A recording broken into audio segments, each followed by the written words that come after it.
What this toddler did next will leave you in tears. A German shepherd, chained and left for dead inside a burning barn. A family unaware. A storm rolling in. And a tiny, barefooted child whose connection to the animal sparked a rescue that would shock hardened firefighters and stir the hearts of millions. This is a heartbreaking story of courage, sacrifice, and an unbreakable bond that defied every odd.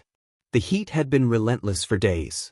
In the small rural town of Crestwood Hollow, the sun hung heavy in the sky, baking the cracked earth and turning fields golden and brittle. The Jenkins family farm, set back from the gravel road and framed by dense woods, sat quiet and still. A gentle breeze stirred dust from the path, offering no real relief. Inside the white farmhouse, 3-year-old Lily Jenkins sat on the kitchen floor, cradling her favorite stuffed animal, a floppy-eared dog she called Woofy. Her chubby fingers tugged at its worn fur as she rocked it gently. The adults were busy outside, prepping for the evening's neighborhood barbecue. Lily had wandered in, unnoticed, drawn by something she couldn't name. Her wide blue eyes kept darting toward the old barn beyond the window. The barn hadn't been used in months. Weathered red paint peeled from its boards, and the heavy wooden doors were slightly ajar. Inside, a German shepherd lay chained in the shadows. His name was Max. Once a prized K-9 trainee, Max had vanished weeks ago. Unbeknownst to the town, he'd been dumped on the Jenkins property and locked in the barn by someone who meant for him never to be found again. Max panted in the heat, his eyes dull with exhaustion. The chain bit into his neck. There was no water, no food, and barely enough light to see. But he heard something. A child's giggle. A breeze stirred. Then silence. Outside, thunder rumbled faintly in the distance. "Storm's coming," said Ben Jenkins, wiping sweat from his brow as he pulled the cover over the grill. "I thought it was supposed to stay clear until tomorrow," his wife, Kara, replied, shading her eyes to peer at the sky. "Weather app light again," he muttered. The first gust of wind swept across the fields, kicking up leaves and rattling the wind chimes on the porch. Inside the house, Lily stood suddenly. Woofy fell from her arms as she pressed her hands against the kitchen window. "Doggy," she whispered. In the barn, Max lifted his head. The storm didn't wait for an invitation. Thunder rolled closer, louder this time, shaking loose dry leaves and twigs from the trees that lined the fields.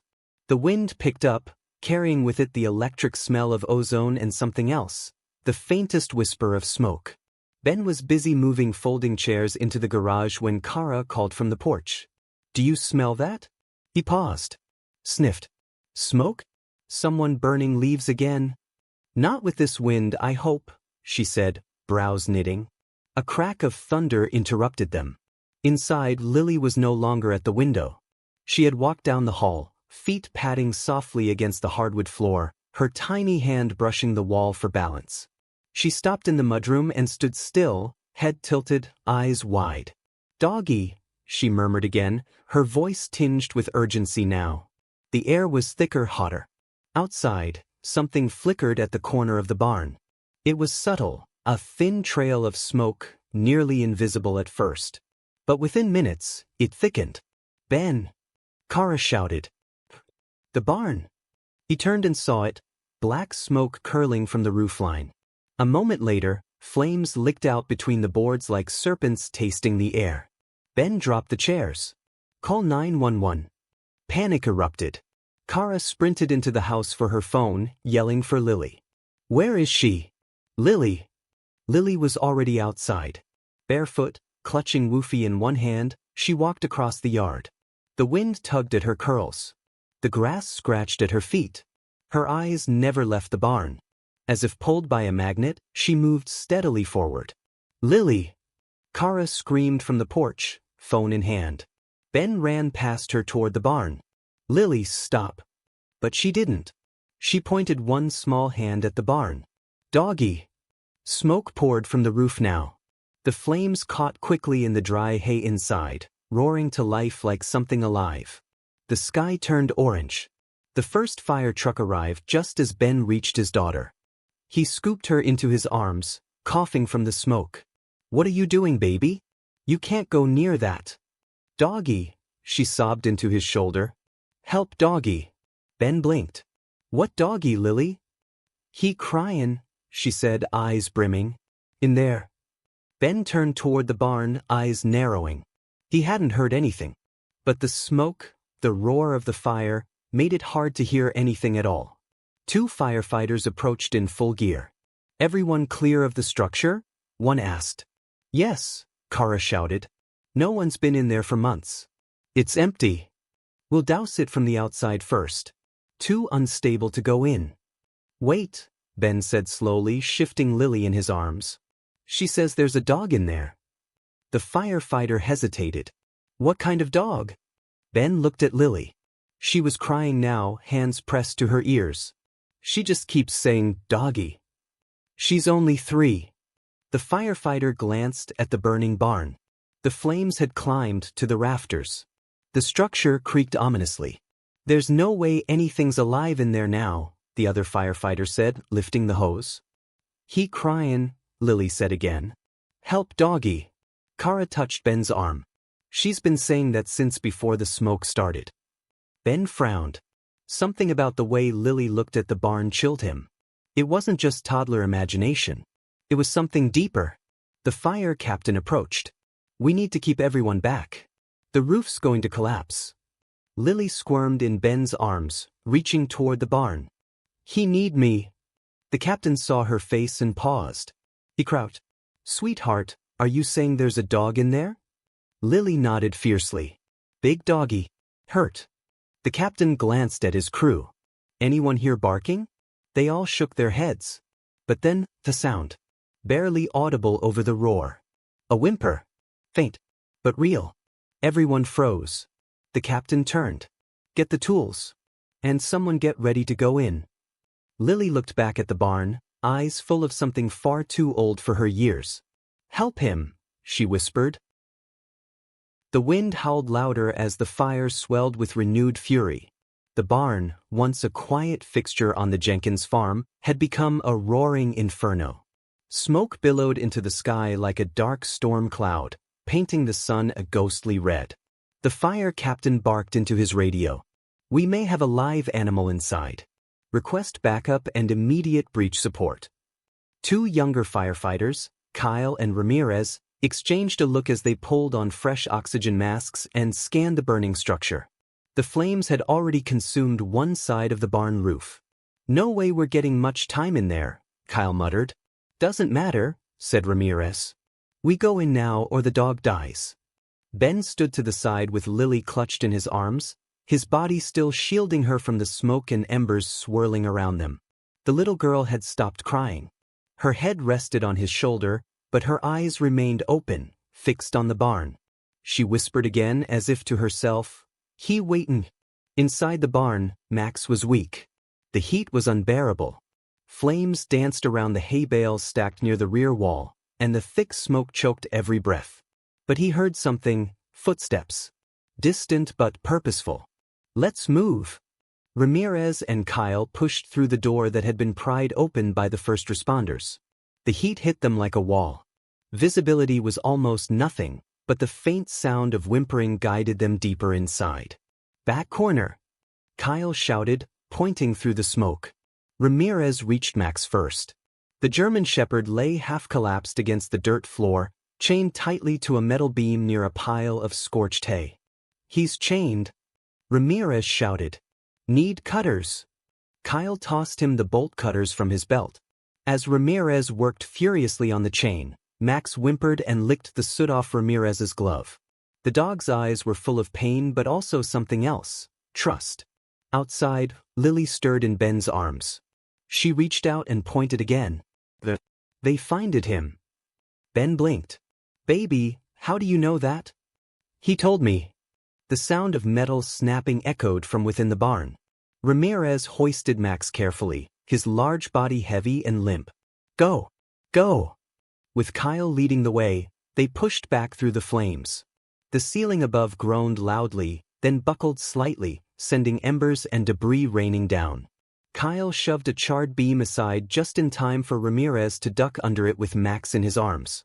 The moment they burst from the smoke, cheers broke out from the neighbors who had gathered behind the caution tape. The firefighters rushed to meet them, helping ease Max onto a stretcher brought in from one of the trucks. Kara ran to Ben and Lily, tears streaming down her face. They got him. They actually got him. Lily reached toward the stretcher. Doggy hurt. The paramedic crouched beside Max, carefully checking his breathing and pulse. He's alive. Dehydrated, burned, but stable. Barely. Lily slipped from her father's arms and toddled over to the stretcher. The paramedic moved aside to let her close. The moment her small hand touched Max's soot-covered fur, the dog's tail thumped faintly against the metal frame. Everyone watching froze. The fire captain removed his helmet. Well, I'll be damned. The fire crackled and hissed as if in protest, spitting embers into the air while the firefighters worked rapidly around Max. His body was lowered from the stretcher onto a fold-out cot near the truck, shaded by a tarp hastily tied to the vehicle's frame. Though they'd managed to get him out alive, Max's breathing was shallow, and blisters were beginning to rise on patches of singed fur.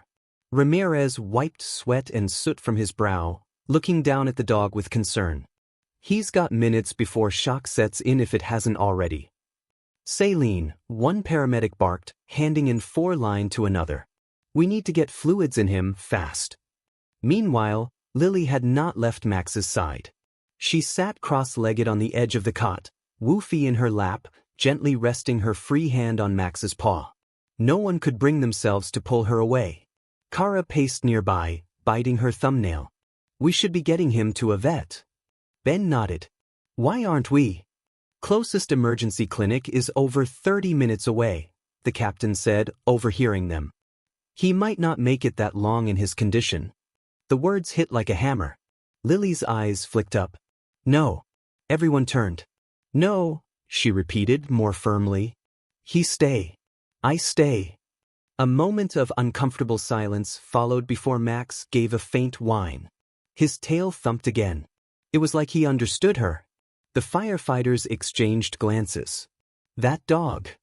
Ramirez murmured, he's hanging on for her. Suddenly, Max's legs twitched. His body lurched like he was trying to get up. The paramedic gently restrained him. Easy, buddy. Easy. The movement revealed something underneath him, a glint of rusted metal still wrapped around his hind leg. Wait, said Kyle. He's still partly chained. Ramirez crouched and inspected the leftover chain. Whoever did this tied him with layers. Padlock's still on here too. This wasn't just an accident. This was deliberate. Ben's fists clenched. Someone put him in there. During the fire. Ramirez stood, face grim. More likely before. And just left him. That fire was going to erase everything. No one would have ever known. The implications settled over the group like a second smoke cloud. Kara covered her mouth, eyes wide with horror. Lily hugged Woofy tighter, as though understanding what they weren't saying aloud. The captain pulled Ben aside. We need to notify the sheriff. This isn't just animal cruelty. This is criminal. Someone wanted that dog dead. Before Ben could answer, a voice called out from the edge of the field. Is everyone okay? An older man approached, tall and weathered, with a battered cowboy hat and a limp in his gait. He carried a small toolbox and wore an expression of equal parts relief and wariness. Joel? Ben called out. Did you see what happened? Saw smoke from my place. Heard the sirens. That barn yours? Ben nodded. Dog was trapped inside. This is Max. Joel froze mid-step. His face paled. Max. Ben looked surprised. You know him? Joel walked closer, eyes fixed on the German shepherd. He dropped to one knee beside the cot. Max's ears twitched. I trained this dog, Joel said quietly. Years ago. K-9 unit. He disappeared from the academy not long ago. I thought he was stolen. He was, Ramirez added. Someone chained him in there. Intentionally. Joel's jaw tightened. It was Vance. Had to be.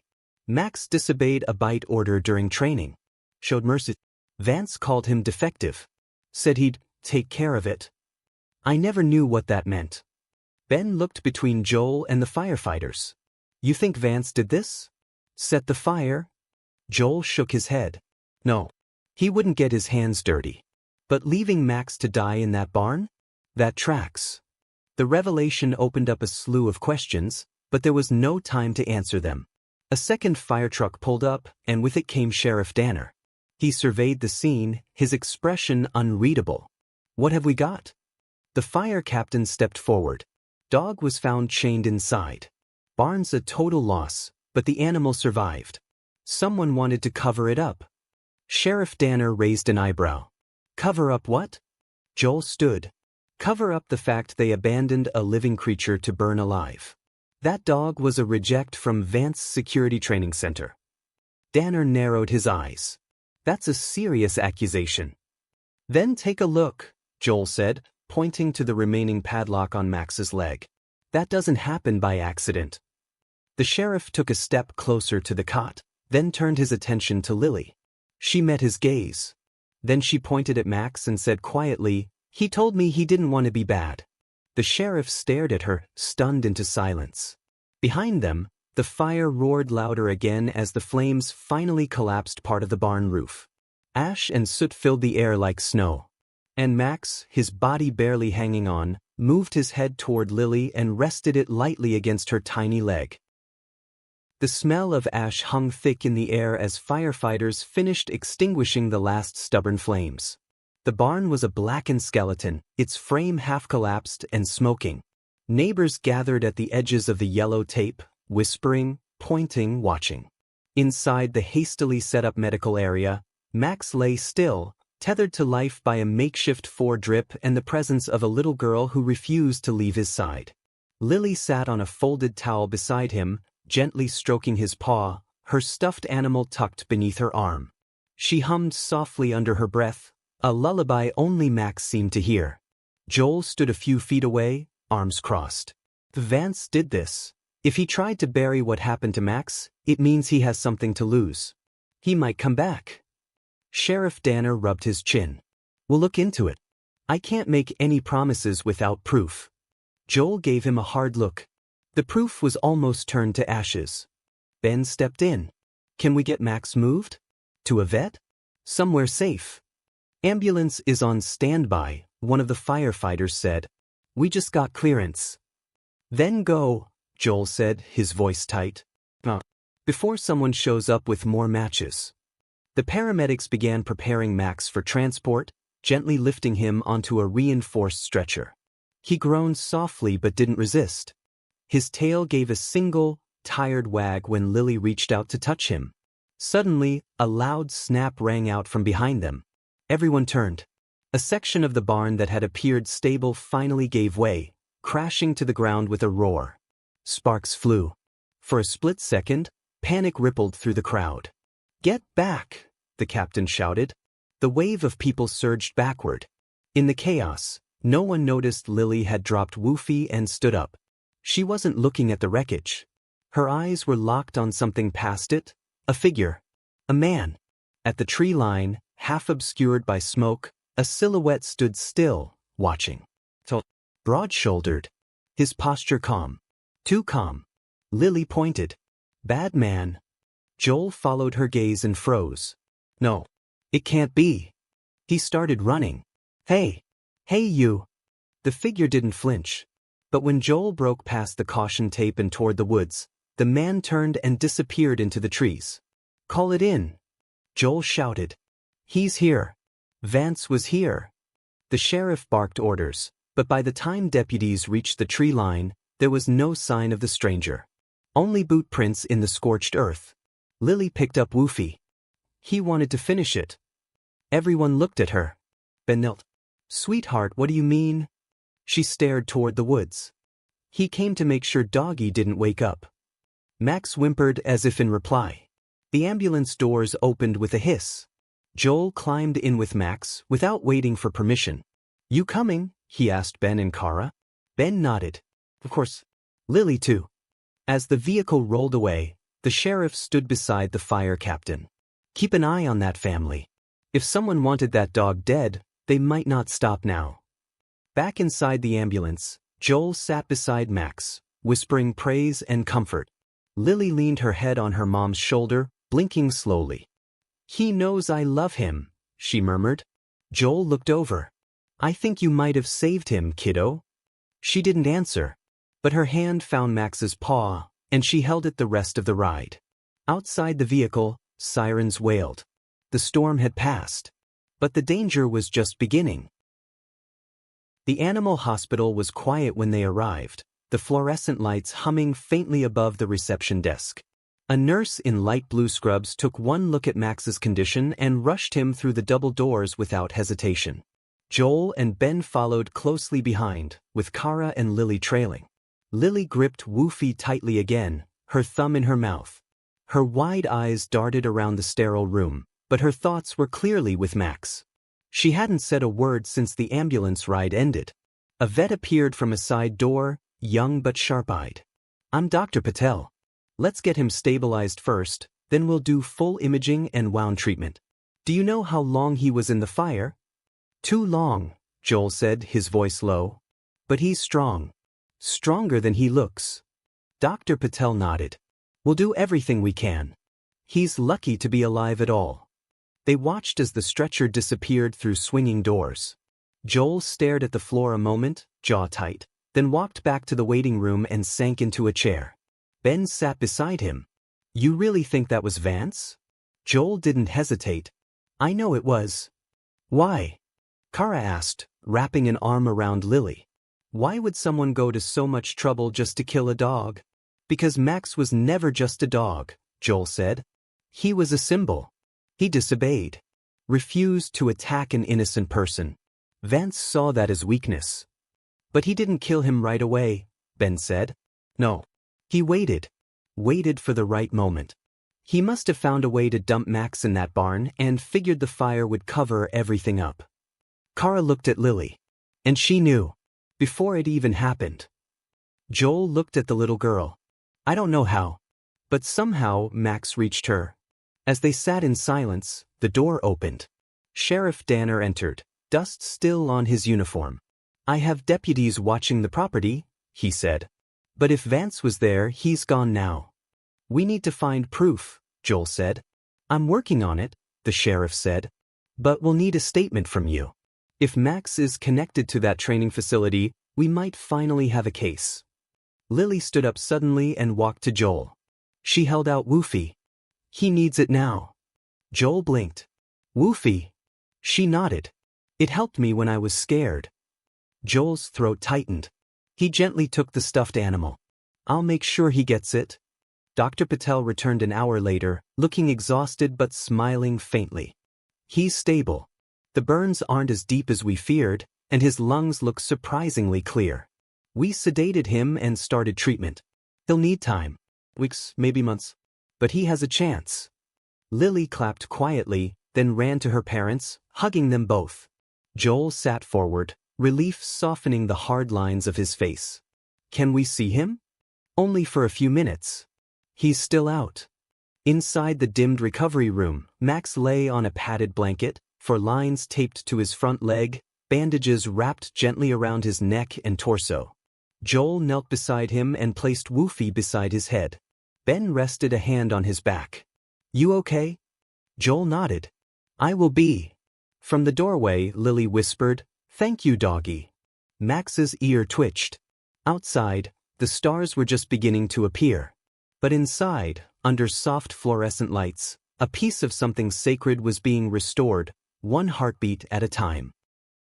The next morning brought a thin mist over Crestwood Hollow, softening the blackened silhouette of the ruined barn. The air still carried a trace of smoke, but the fire had been fully extinguished. Only charred beams and twisted metal remained. The Jenkins farm, once a quiet retreat, was now the focal point of an unfolding mystery. Inside the Jenkins home, Lily sat at the kitchen table with a bowl of cereal she didn't touch.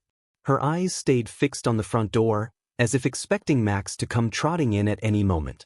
Ben paced the living room while Kara scrolled news reports on her tablet. "They've already picked it up," she murmured. "Local papers calling it a miraculous dog rescue. But no one's mentioned Vance." Not yet, Ben said. But if Joel talks to the press. At that moment, a knock came at the door. Sheriff Danner stood outside, accompanied by a woman in plain clothes. She flashed a badge. Special Investigator Lana Brooks, she said. Mind if we come in? They sat in the living room while Lily peeked around the corner, clutching Woofy like a secret. Joel arrived moments later, having stayed overnight near the animal hospital. His face was pale, but his eyes burned with purpose. Danner gestured to Brooks. She's with internal investigations. We're building a case against Vance. Based on what? Carr asked. Everything's just hearsay. Joel reached into a folder and laid several printed documents on the coffee table. Not anymore. These are copies of Max's training evaluations, including the day Vance ordered him put down. There's even an internal memo, an email, about disposing of defective assets. Brooks nodded. Joel's contact at the facility risked a lot getting those. It's enough to open a full inquiry. But what about Max? Ben asked. He's the key witness. Or would be if he could talk. Lily walked in, setting Woofy gently in Joel's lap. He did talk. Joel looked at her, then at the others. She's not wrong. Brooks arched an eyebrow. Excuse me? I know it sounds impossible, but that dog and this child have a connection I can't explain. She knew he was in danger before anyone else. She heard him, somehow. That's what brought us to the barn in time. I don't expect the courts to take psychic bonds into evidence, Brooks said, not unkindly. Joel smiled faintly. No, but Max's condition, the chain, the lock, his location, all of it lines up. And the fire? That barn didn't catch from lightning. The origin point was near the base of the east wall, where some kind of accelerant was found. Brooks nodded. We're treating it as arson. Lily climbed into Kara's lap. He was scared. But he didn't bite. He just wanted to be good. Everyone fell quiet. The innocence in her voice struck something deeper than evidence ever could. A short while later, they reconvened at the hospital. Dr. Patel greeted them with a tired smile. He's awake. Weak, but he lifted his head this morning. He'll need rehab, but he made it through the night. Lily reached for Joel's hand. Can we go see him? Let's ask the doc, Joel said. In the recovery room, Max lay with his head resting on a pillow, one ear twitching toward the sound of their footsteps. When Lily entered, he whined softly. She crossed the room and sat beside him, placing a gentle hand on his back. He remembers you, Dr. Patel said, watching in quiet wonder. Joel crouched beside Max. They've opened a case, buddy. Vance won't get away with it. Max's tail gave a slight thump. Ben stepped closer. What now? Joel looked between them. Now we find a way to protect him. Because if Vance knows Max is alive, he won't stop. Brooks appeared in the doorway. That's why I'm arranging witness protection for all of you. Lily looked up. Even me? Brooks smiled. Especially you. The threat wasn't gone, but for the first time, they weren't alone. The truth was out. And Max, brave, battered Max, was still breathing. 3 weeks later, the Jenkins farm was quiet again, but it was a new kind of quiet. The barn had been reduced to rubble, cleared out with the help of the community, and marked with wooden stakes for future rebuilding. Max's story had traveled beyond Crestwood Hollow, picked up by national news outlets, dog rescue organizations, and animal rights groups. The family had declined interviews, but one photo had gone viral. Lily curled up beside Max in his recovery bed, her hand on his paw, Woofy tucked between them. They now lived temporarily in a rental home on the edge of town, a modest bungalow with a large fenced yard. Joel stayed in the small guest room and helped coordinate with officials, quietly doing everything in his power to ensure Max and Lily stayed safe. Max had made incredible progress. He could stand now, though limping, and walk across the yard with his tail high and ears perked when Lily called him. He wore a special harness to protect his healing ribs, and his burns had mostly scabbed over, thanks to round-the-clock care. This morning, Lily sat in the grass under the oak tree, sunlight dappled through the leaves. Max lay beside her, his chin resting on her leg, eyes half closed. You okay, Maxie? She asked softly. The German shepherd lifted his head and gave a short, low bark, barely a sound, more a whisper of trust. From the porch, Ben sipped coffee. He's getting stronger every day.